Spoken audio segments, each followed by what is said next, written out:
Hi, welcome back to another Quisha's Creative Eats tutorials. I have decided that Fridays will be the days that I post tutorials for those who have a sweet tooth or if you're just looking to try different snacks. So today I'm going to make an apple pie, but I must warn you first, this is not a diet-friendly recipe.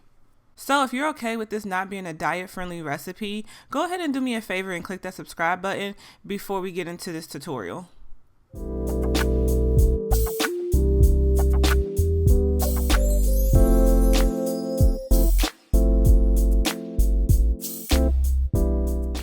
So if you decided to stick around for this recipe and you don't care about your diet, let's go ahead and get started. The first thing I do is cut the apple into smaller slices, then I cut the apple into smaller pieces. I don't know, I just like using smaller pieces in my pies. However, you are more than welcome to cut them into however large or small of slices or pieces that you want. I like to use the Granny Smith apples because it brings that natural tartness to the pie that a lot of people like. And then the Fuji apple just brings out the natural sweetness of the pie. Now that your apples are ready and they're freshly cut, you're going to add 3/4 cups of all-purpose flour and you're going to incorporate that flour into the apples. Next, you're going to add your 1 1/2 cup of sugar.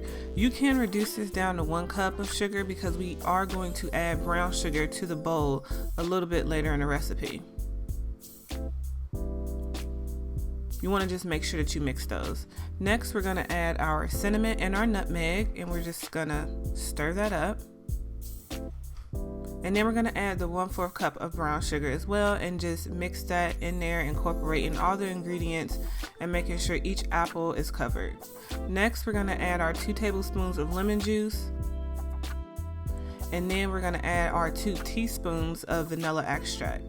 And you're just going to mix those wet ingredients with the dry ingredients until you get to a sticky consistency. That's the only way I can describe it. Now that we have the apple mixture completed, we're just going to set that to the side and grab our glass baking dish. I don't know the dimensions on this dish, but I will leave them in the description box below. However, I do know that I purchased this at IKEA. So now we're just going to take a handful of flour, not even a handful, we're just going to sprinkle some flour on the bottom of the baking dish so that we can lay our pie crust onto the baking dish so it won't stick. And for this I use Pillsbury pie crust, so I use 2 of those.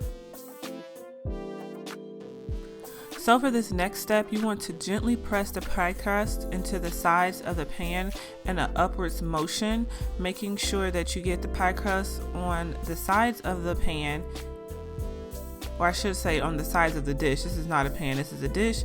You want to make sure that you get it on the sides of the dish and press down into the corners of the dish as well. Once your pie crust is in place, you want to start adding the apple mixture to the dish.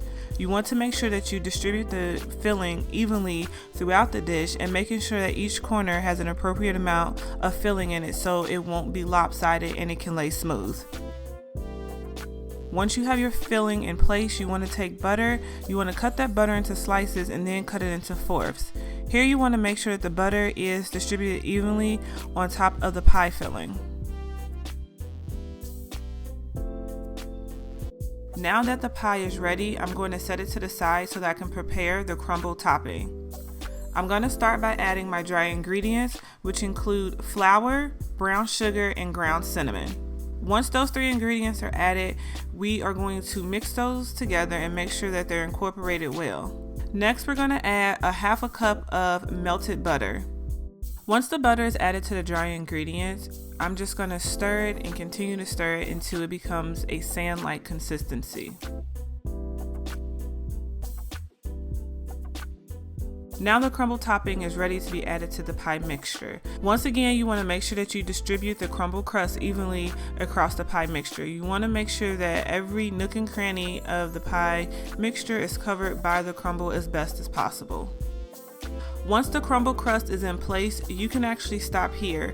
But if you're a little extra like myself, I'm going to go ahead and take that extra pie crust that came with the packet and I'm going to place it on top of the crumbled crust, and I'm just going to press the sides down, connecting the sides that are on the bottom crust with the one that's on the top. I like to cut slits into my pie crust just to allow the pie filling to get some breathing room and to make sure that everything cooks through evenly. Once I have my slits in place, I am going to take a pastry brush and brush melted butter on top of the pie crust. Once this is done, I'm then going to add cinnamon to top it off. Now your pie is ready to put in the oven. You want to bake your pie for 20 minutes on 400 degrees, and after the first 20 minutes you want to reduce the heat to 350 degrees and continue to let it bake for another 35 minutes before taking it out of the oven. Once your pie is finished, it should look something like this. It should have a nice golden brown top. You do want to allow it to cool for at least 2 to 3 hours before you decide to eat it, because the pie filling is going to be very hot. I hope you guys enjoyed this tutorial on how to make a delicious apple pie. Please don't forget to subscribe, like, and share with others so they can enjoy it too. If you decide to make this, please leave it in the comment section below. And if you do make it, please come back to the comment section and let me know how it turned out for you. I do post new creative eats every Sunday, Wednesday, and Friday, so please join me on Sunday with a new tutorial.